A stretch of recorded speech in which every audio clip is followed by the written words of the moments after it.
يلا بقى ندوق احلى بيتزا.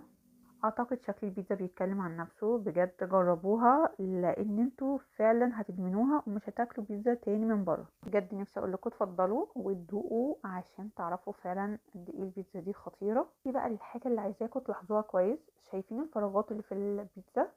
هي كده تعرفي ان دي بيتزا ايطالي، ده دليل نجاحها. اللي بيحب ياكل بيتزا ايطالي كتير هيفهم قصدي. السلام عليكم ورحمة الله وبركاته، معاكم آية. النهاردة بقى هخليكم تاكلوا في مطعم إيطالي. هعمل معاكم البيتزا الإيطالي على أصولها خطوة بخطوة، وهتاكلوا أحلى بيتزا إيطالي. البيتزا الإيطالي مختلف عن أي بيتزا، ليها خطوات كده وطريقة عجن معينة عشان تخرجلك فعلا بيتزا إيطالي بعجينة ناجحة. أنا جايبة لكم النهاردة طريقة البيتزا الإيطالي من مطعم إيطالي، بجد مش هتفرقيها عن اي بيتزا ايطالي بتاكليها بره. وهعملها لكم بصلصه طماطم برضو ايطالي، صوص كده خطير. البيتزا الايطالي غير اي بيتزا بتاكليها. انت لو جبتي عجينه عيش فينو وعملتيها كده بيتزا وحطيتي عليها توبينج هتبقى بيتزا، لكن البيتزا الايطالي لازم ليها كده طريقه معينه. يلا بينا نبتدي الوصفه على طول، توكلنا على الله. هحتاج النهارده كيلو من الدقيق. بالنسبه للي بيحب يعملها بالكوبايات، الكيلو بيبقى من 6 ل7 كوبايات حسب يعني الكوبايه اللي انت بتستخدميها. يعني كوبايه لكوبايه بصراحه بتفرق، بس الكوبايه اللي بتبقى موجوده في كل بيت بتبقى حوالي 118 جرام. هحتاج على الكيلو دقيق معلقه كبيره من الخميره الفوريه، يعني بتبقى حوالي 10 11 جرام. وقد الخميره معلقه برضو كبيره من السكر، حوالي معلقه صغيره ممسوحه من الملح، ما تكتريش ملح قوي. طيب لو انت بتستخدمي خميره نوع اول مره تستخدميه، يبقى قبل ما تضيفيها على الدقيق هتضيفيها على كوب ميه دافيه والسكر برضو مع الخميره في الميه، وهتسيبيهم يخمروا كده 15 دقايق على جنب. لقيت الخميره تفاعلت وخمرت، يبقى كده الخميره ناجحه معاكي. هنقل الدقيق في بولة اكبر عشان الواحد يعرف يعجن.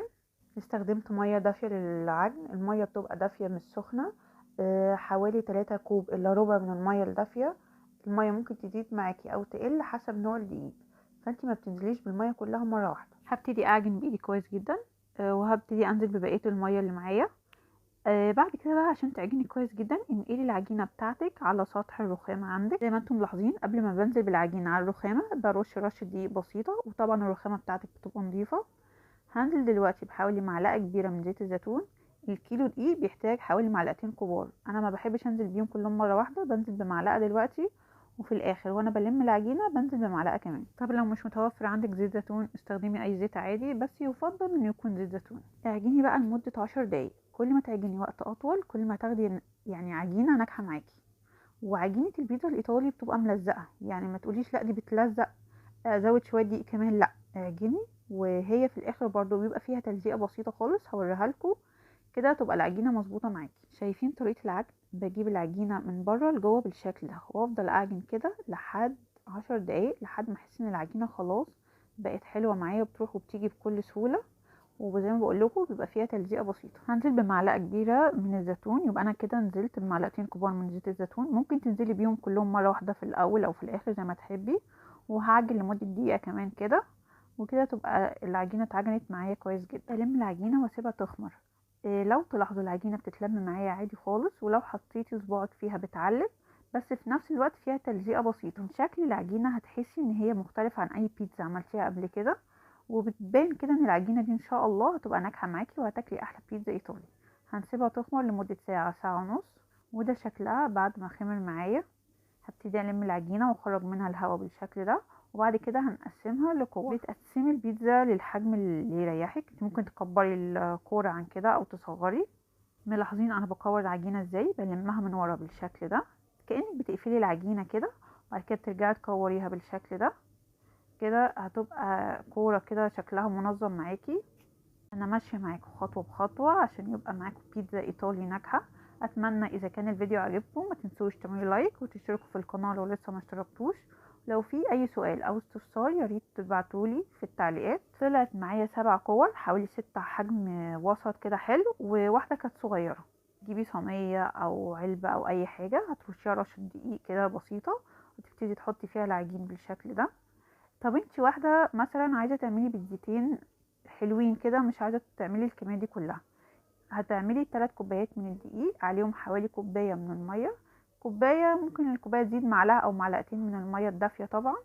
كده هتبقى حلو. ومعلقه صغيره من الخميره الفوريه، وعليهم نص معلقه من الملح، ومعلقه صغيره برضو من السكر. هسيب لكم المكونات للبيتزتين في صندوق الوصف ان شاء الله. الخطوه دي بقى مهمه جدا، احنا مش هنسيبها في مكان دافي، احنا هنسيبها في التلاجة على الاقل 3 ساعات. انا سبتها اكتر من 6 ساعات، لان كل ما تسيبيها وقت في التلاجة اكتر هتديكي نتيجه افضل. تعالوا نحضر صلصه طماطم، صوص ايطالي خطير. هتجيبي الطماطم بالكميه اللي انت هتحتاجيها، وتبداي تفتحيها من فوق بالشكل ده. زي ما انتم ملاحظين السكينه بس بتلمس الطماطم كده من فوق. هتفهموا ليه انا بعمل الخطوه دي. في حله على النار هبتدي اسلق الطماطم. انا مش عايزه الطماطم تتهري مني في السليق، يعني عايزاها تبقى لسه ماسكه نفسها.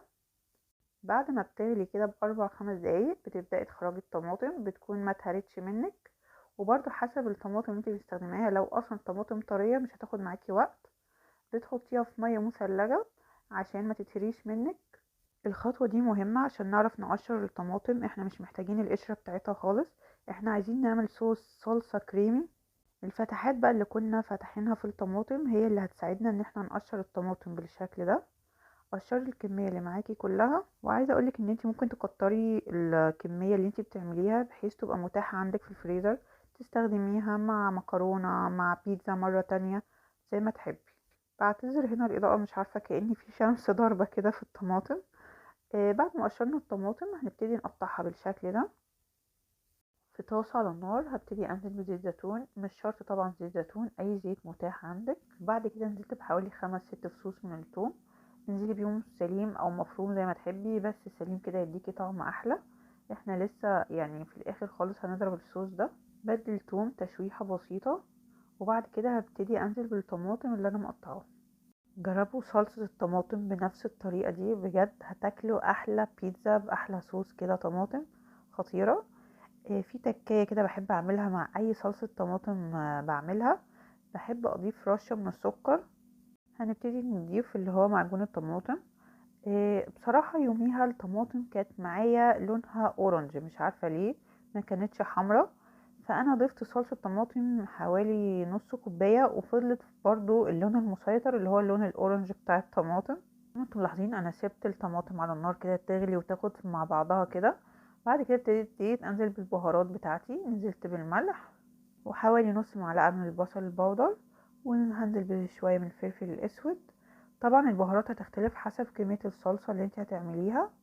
وطبعا بقى الحاجة الأساسية مع أي صلصة بيتزا، الزعتر. ريحة الصلصة بقت خطيرة. هنا بقى بتدوقي الصلصة وبتشوفيها إذا كانت محتاجة ملح ولا لأ، ولو حابة تزودي أي توابل تانية أنا ما ضفتهاش بتضيفيها. أنا ضفت حوالي رشة كده من الملح، حسيتها محتاجة ملح شوية. لو حابة تستخدميها بالشكل ده زي ما تحبي، بس اضربيها في الخلاط هيديكي كده قوام كريمي جميل. عايزة اقول لكم وانا بضربها في الخلاط ضفت لها معجون طماطم كمان، بس برضو فضل اللون المسيطر اللي هو اللون الاورنج ده. ده شكلها بعد ما ضربناها. بجد خطيرة، ريحة وقوام خطير بصرف النظر عن اللون معلش. لو بتحبوا تضيفي خضار على البيتزا بتبتدي تحضريه بقى، تقطعي فلفل اخضر، طماطم، بصل، اي اضافة بتحبي تضيفيها هتحضريها. وده شكل العجينة بعد ما سبتها في التلاجة حوالي 6 ساعات. ممكن تحتفظي بالعجينة دي في الفريزر عادي، في اي وقت تبقى جاهزة عندك عايزة تعملي بيتزا. بس بتخرجيها قبليها بحوالي 4 ساعات، وبتديها عجنة بسيطة كده كأن انت بتعجنيها، يعني لمدة دقيقة كده. وبعد كده بتسيبيها تخمر لمدة ساعتين، وبعد كده بتشتغلي فيها عادي كأن انت لسه عاملاها يعني. قبل ما افرد العجينة رشة دقيق، وبصوابعي هبتدي افرد العجينة بالشكل ده. احنا مش هنحتاج اي وسيلة او اي حاجة عشان نفرد بيها العجينة. بصوابعنا بالشكل ده هتفردي، والعجينة هتتفتح معاكي وهتكبر. بتقلبيها على كل ناحية وتبتدي كده بصوابعك. بعد كده هاخد العجينة وابتدي انفضها من الدقيق بالشكل ده. ما تقلقيش العجينة مش هتقطع منك، العجينة مخدومة صح يعني، شكليها براحتك. بعد كده بتحطيها على ايد، وبالايد التانية بتبتدي تشديها بالطريقة دي. البيتزا الايطالي بتبقى رقيقة. احلى حاجة بقى في الموضوع ده ان انا بحب اسوي البيتزا دي على ورق زبدة. ما ببهدلش صواني، خاصة لو عاملة كمية كبيرة مش بيبقى فيه مواعين كتير، والورقة مش بتدهنيها حاجة. ببتدي احدد اطراف البيتزا بالشكل ده. هتمسحي الاطراف كده بزيت الزيتون، الخطوه دي هتخليكي تاكلي البيتزا كده لحد اخر حته فيها. بدات انزل بصوص الطماطم الخطير. هنزل برشة بسيطة من الجبنة الموتزاريلا. الخطوة دي بتساعد ان التوبينج يفضل كده لازق في البيتزا، لما تيجي تقطعيها وتاخدي السلايس كده يبقى الحاجة متماسكة فيها ما بتقعش منها. هعمل البيتزا دي بالبسطرمة والخضار. انا هعمل النهارده البيتزا باضافات بسيطة، لو حابين تعملوها بالمشروم او بالفراخ كنت عملتها قبل كده، هسيب لكم الفيديو في صندوق الوصف. نزلت بالزيتون وهنزل بالجبنة الموتزاريلا وهرش رشة كده من الجبنة الرومي. ظبطي البيتزا بالشكل اللي بتحبيه وهتاكلي احلى بيتزا ايطالي، احلى من اي بيتزا فعلا هتاكليها بره. بالنسبه للتسويه انا بسويها في ورق الزبده من غير اي صينيه، بس بحتاج بس زي صينيه كده بس انقل بيها البيتزا للفرن. بجد خطوات سهله وبسيطه. بتسوي البيتزا في فرن ساخن مسبقا على درجه حراره 200 220. بتكوني فاتحه فرن بس بتفتحي الشوايه في الاخر خالص. البيتزا دي مش هتاخد معاكي اكتر من ربع ساعه لان اصلا هي رقيقه، فمش هتاخد معاكي وقت في التسويه. هكمل بقيه الكميه اللي معايا كلها، وزي ما بقول لكم احنا بنفرد العجينه بصوابعنا بالشكل ده. لو بتعملي بيتزا بكميه كبيره وعايزه البيتزا كلها تستوي في وقت واحد، بتجيبي الصاج الكبير بتاع الفرن وبتسوي فيه اكتر من واحده بالشكل ده. هعمل البيتزا دي باللانشون الفراخ وصايه كده لابني بيحبه قوي. اتمنى ان انتوا تكونوا لسه متابعيني وبتتفرجوا عليا وبتشوفوا البيتزا خطوه بخطوه. شايفين شكل البيتزا اللي انا سويتها في ورق زبده ما لزقتش؟ يلا بقى ندوق احلى بيتزا. اعتقد شكل البيتزا بيتكلم عن نفسه. بجد جربوها لان انتوا فعلا هتدمنوها ومش هتاكلوا بيتزا تاني من بره. اللي بيحب البيتزا يكون ليها وش احمر كده بيسيبها تحت الشوايه فتره اطول. بجد نفسي اقول لكم اتفضلوا وتدوقوا عشان تعرفوا فعلا قد ايه البيتزا دي خطيره. دي بقى الحاجه اللي عايزاكم تلاحظوها كويس. شايفين الفراغات اللي في البيتزا؟ هي كده تعرفي ان دي بيتزا ايطالي. ده دليل نجاحها. اللي بيحب ياكل بيتزا ايطالي كتير هيفهم قصدي. البيتزا الايطالي لازم تبقى العجينه بتاعتها مفرغه كده. ملاحظين التسويه المظبوطه؟ اخدت لون من تحت وفي نفس الوقت طريه معاكي. بجد خطيره. ما تقولوش ان البيتزا هتبقى رقيقه وهتنشف منكم، لا. اظبطوا العجينه وامشوا خطوه بخطوه زي ما انا عملت معاكم وهتاكلوا فعلا احلى بيتزا. انا مش عايزه اقول لكم كل شويه احلى بيتزا لانها فعلا احلى بيتزا. بعتذر ان كنت طولت الفيديو عليكم، بس بجد كنت حابه امشي معاكم خطوه بخطوه عشان تطلع معاكم عجينه بيتزا ايطالي ناجحه. يلا جربوا الطريقه وما تنسوش تقولي رايكم في التعليقات، والى لقاء اخر مع وصفه جديده. والسلام عليكم ورحمه الله وبركاته.